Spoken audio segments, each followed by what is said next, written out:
Existe uma armadilha perfeita, uma contradição cruel montada no coração da nossa sociedade para o homem que ousa ser pai. É um beco sem saída tão engenhoso que a maioria dos homens nem percebe que está nele até ser tarde demais. Funciona assim.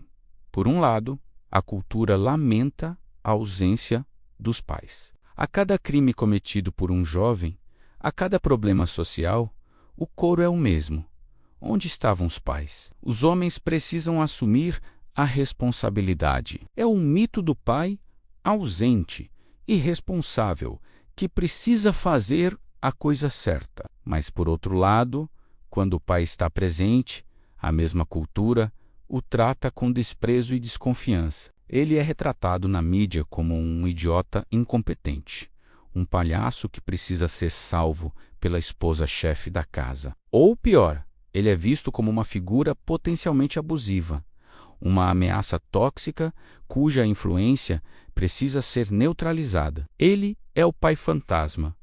Sua ausência é um crime, mas sua presença é uma inconveniência. Ele assombra a própria casa, vital e supérfluo ao mesmo tempo. Neste vídeo, vamos desmantelar essa armadilha. Vamos expor o jogo de regras contraditórias da paternidade moderna, a exigência de que você assuma a responsabilidade, enquanto simultaneamente se denigre qualquer traço de masculinidade afirmativa como algo negativo. Vamos entender por que, em nossa ordem social, a maternidade é celebrada por padrão, enquanto a paternidade é um teste que você nunca passa. Prepare-se, porque vamos revelar como a sociedade te quer ausente e, acima de tudo, culpado. O primeiro arquétipo que a cultura nos vende é o do pai idiota. Pense nos seriados, nos filmes, na publicidade. O pai é quase sempre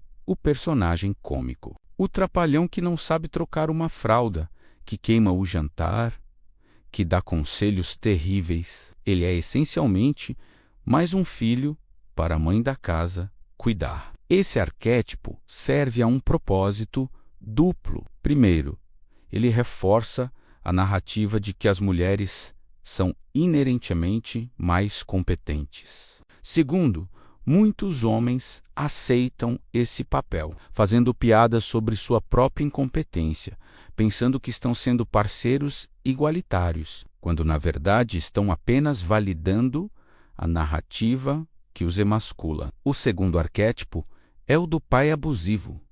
Este é o vilão, fácil de odiar, o tirano doméstico, o patriarca opressor. A cultura adora esse arquétipo porque ele justifica a guerra contra a masculinidade. Qualquer demonstração de autoridade, de disciplina, de liderança masculina pode ser facilmente enquadrada como um passo em direção a esse estereótipo tóxico.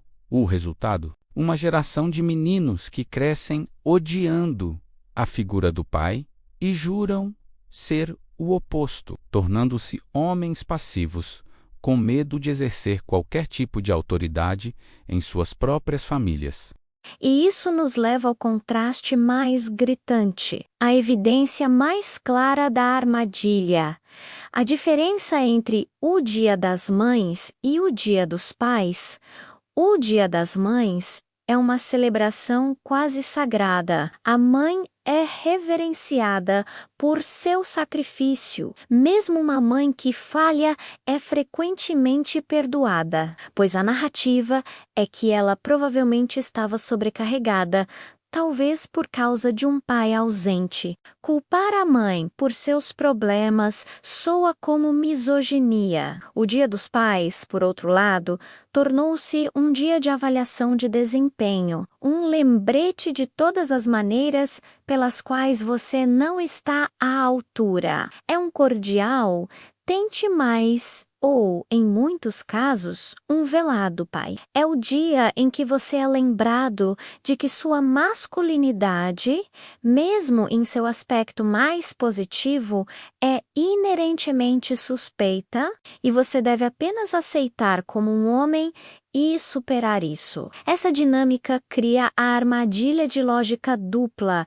perfeita para o homem. A sociedade exige que você assuma as responsabilidades tradicionalmente masculinas, prover, proteger sempre que for conveniente. Mas, ao mesmo tempo, qualquer afirmação de autoridade ou traço de masculinidade que não sirva diretamente a esse propósito é rotulada como patriarcado ou toxicidade. É um jogo impossível de vencer. Você precisa ser homem e pagar as contas, mas não ouse ter a palavra final sobre como o dinheiro é gasto. Você precisa ser o protetor, mas não seja controlador. Você precisa ser um líder, mas um que segue. É um conjunto de regras contraditórias projetado para manter os homens em um estado perpétuo de confusão e autoflagelação, sempre tentando satisfazer expectativas que se anulam.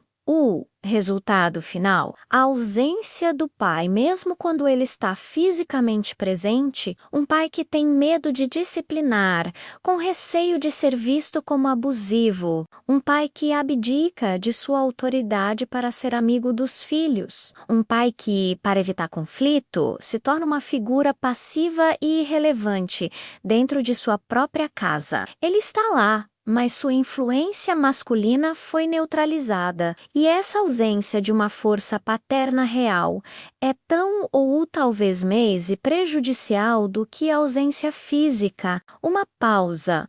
Você já se sentiu preso nesta armadilha? Já sentiu que precisava ser o homem da casa, mas foi criticado por agir como um? Se você reconhece essa contradição e está cansado de jogar um jogo que não pode vencer, vá aos comentários e escreva a palavra liberdade. É a sua declaração de que você se recusa a ser definido por essa armadilha. É o seu primeiro passo para reivindicar uma paternidade autêntica. E se você quer as ferramentas para isso, inscreva-se no canal.